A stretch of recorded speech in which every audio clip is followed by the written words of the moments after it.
L'année dernière, on avait 65 000 festivaliers qui ont payé leur place. Est-ce qu'on est capable d'aller à 100, 110, 120 000 personnes, ce qu'on fixait comme objectif?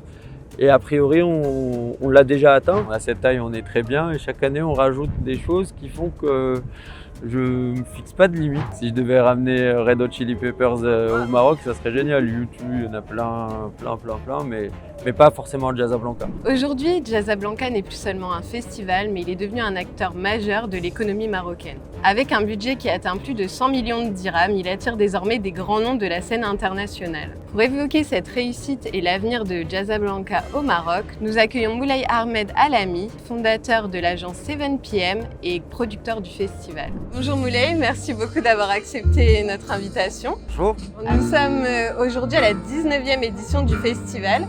Qu'est-ce que cette édition a de plus que les précédentes? On est sur le format qu'on a lancé l'année dernière de 10 jours, ce qui était un gros pari l'année dernière. Et cette année, on a encore step up au niveau des infrastructures, au niveau artistique. Et on voulait offrir tous les défauts qu'on a vus l'année dernière, on a voulu les corriger sur une édition. Donc c'était un nouveau risque financier, parce que le budget est 2 fois plus important que celui de l'année d'avant. Donc on allait chercher à la fois des stars mondiales, à la fois des pépites montantes, prendre des risques sur des styles musicaux qu'on a à peine découverts l'année dernière, comme Tiff, où c'était un super succès auprès des jeunes. Et donc on a voulu renforcer ce côté pour avoir vraiment 3 temps très forts. Premier week-end avec des légendes, la semaine avec la nouvelle scène et un public très différent. Et le 3e week-end où on a à la fois des légendes, à la fois des stars de la pop, mais aussi super découverte, renforcer l'identité jazz. Hiromi qui est là, on a des super artistes Daoud qui sont passés, on a insisté sur tout ce qu'on nous disait comme nos points faibles, on a essayé d'insister dessus. Donc la scène jazz en créant ce 2e créneau sur la scène 21. Hier on avait Nubian Twist, il y avait Selasso avec son nouveau projet, Kezia Jones.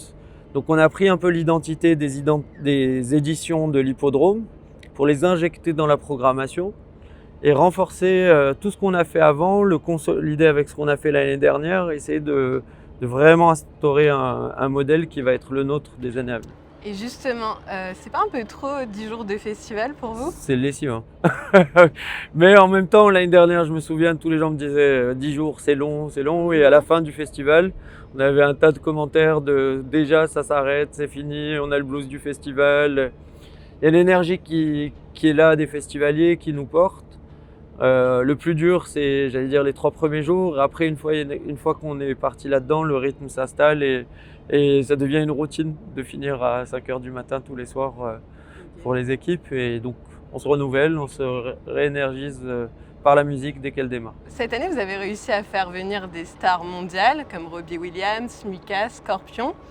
Qu'est-ce qui fait que désormais, on peut faire venir à Casablanca des stars de cette envergure au sein du festival? Lauryn Hill aussi. Et Lauryn Hill aussi, bien évidemment. Qui vient d'être sacrée artiste légendaire au Brit Awards. Donc c'est plutôt une belle récompense pour elle. Et une semaine avant Jazzablanca, ça l'installe vraiment dans les légendes vivantes. Son album a été incroyable et continue à être diffusé auprès des nouvelles générations. Et donc c'est beaucoup de travail avant. C'est-à-dire que les 18 premières éditions nous ont permis de grandir, d'améliorer nos process, d'améliorer notre son, notre lumière. Et donc du coup aujourd'hui ces artistes-là sont plus à l'aise quand ils viennent à Casa ou à Jazza que les éditions précédentes où ils étaient en risque. Est-ce que ça va bien se passer au niveau technique, d'accueil Parce que quand vous avez Scorpions, les équipes elles souffrent parce que c'est une machine rodée. Et donc ils doivent être sûrs que tout fonctionne, qu'ils ont le bon matériel qu'ils attendent, est-ce qu'on est capable de l'avoir et est-ce que leur performance pourra être au niveau de leurs exigences. Et donc aujourd'hui ils repartent contents, heureux, vous avez vu les messages de Mickey et de toute l'équipe. C'est une fierté pour vous? Mais évidemment, c'est une fierté de voir toutes les équipes qui ont bossé nuit et jour pour délivrer ça et que les compliments viennent des artistes eux-mêmes qui postent eux-mêmes leurs messages de remerciement aux équipes, d'accueil et tout. Donc ils n'ont pas bossé pour rien. ils repartent contents et donc ça nous permettra d'aller chercher encore plus haut si c'est possible. Justement, on est sur un budget cette année, il me semble, c'est 100 millions de dirhams, c'est ça? Je pense qu'on est à dépasser un peu. Ok, on a même dépassé les Ouais. 100 millions de dirhams. C'est quoi le plus gros défi financier du festival? Le cachet des artistes? Le plus gros défi, c'est très simple. Il y en a deux. Le premier, c'est la durabilité. Donc on doit avoir des partenaires avec qui on signe sur des contrats long terme. Donc en signant chaque année, on se met en risque. Est-ce que les gens vont suivre, pas suivre? Donc on a réussi à stabiliser 2 partenariats longs qui nous permettent d'aller chercher à minima ces artistes-là. Et après on se bagarre toute l'année pour essayer d'agrandir le cercle, la famille, le nombre de partenaires qui vont rentrer. C'est Et qui on ces fait deux tout. partenaires? Casablanca, les boissons du Maroc, et Saham Bank. Bon, après, on sait qu'ils vont être là. Casa Enfa, on sait que ça va être nos partenaires, sauf si un jour ils veulent nous virer d'ici, mais globalement, on sait qu'ils vont être avec nous. On a BYD qui est représenté par Autonjma et qui on a signé aussi sur 5 ans. Donc ça nous permet d'avoir une base stable et ensuite, avec notre ambition de se dire est-ce qu'on est capable d'aller chercher le reste du budget dont on a besoin. Et on a des équipes qui lâchent rien, la marque grandit donc elle attire de plus en plus d'autres marques aussi. Donc il y a une belle association entre la ville où les plus grandes entreprises sont installées à Casa. Et donc du coup il y a une fusion entre la marque qui grandit, leur marque qui grandit et ça matche bien. Et le deuxième pari, c'est l'année dernière, on avait 65 000 festivaliers qui ont payé leur place. Est-ce qu'on est capable d'aller à 100, 110, 120 000 personnes, ce qu'on fixait comme objectif? Et a priori, on l'a déjà atteint en termes de fréquentation et les billets. Donc on sait qu'on aura dépassé notre objectif de plus de 100 000 personnes. Alors et justement, est-ce qu'un festival comme Casablanca est rentable? Je vous dirai à la fin du festival, mais l'année dernière, oui, on l'était. C'était la première fois au bout de 12 ans. Donc c'est une marque qui se construit sur le long terme. On a beaucoup investi, beaucoup perdu d'argent année après année. Donc je vois il y a beaucoup de festivals qui se sont lancés en pensant justement Casablanca a gagné de l'argent l'année dernière, donc on peut lancer un festival et on va gagner de l'argent tout de suite. Non. Donc ça prend du temps d'installer une marque, d'installer cette confiance auprès du public, auprès des partenaires. Et donc aujourd'hui on est rentable au bout de 13 ans. Mais est-ce qu'on le sera cette année? Je vous dirai à la fin du festival. Au niveau du profil des festivaliers, est-ce que vous avez un petit peu identifié un profil de festivalier et surtout est-ce que vous en voyez des nouveaux arriver? Il y a un profil général qui se dessine. C'est un amoureux de la musique, qui est ouvert, curieux, créatif. C'est ça notre profil. Mais globalement, ce profil, il existe partout dans le monde, à Casa, comme partout au Maroc et à l'étranger. Et aujourd'hui, on retrouve cette énergie chez les gens. Il peut avoir 10 ans comme il peut avoir 80 ans. Et on a cette sensibilité-là chez les différents festivaliers qu'on retrouve. Au-delà de la musique, quel impact a un festival comme Casablanca sur la ville de Casablanca? Il y a plein d'impacts différents. Il y a un impact d'image. Évidemment, quand vous avez ces super images, cette énergie à Casa, ce sentiment de liberté, les belles tours, le parc et tout ça, donc vous avez un impact en termes d'image qui dépasse les frontières de Casa, donc qui rayonne de plus en plus à l'international. Et vous avez un impact social. Il y a 1800 jeunes qui vont me supporter. Je vous jure que c'est pas facile. À qui on va former, à qui on va apprendre l'exigence, l'accueil du public, travailler sur les scènes. Donc il y a 1800 personnes pendant le festival qui travaillent, plus les 700 artistes qu'on fait travailler aussi au festival. Vous avez un impact sur les entreprises locales qui travaillent dans tous les stands.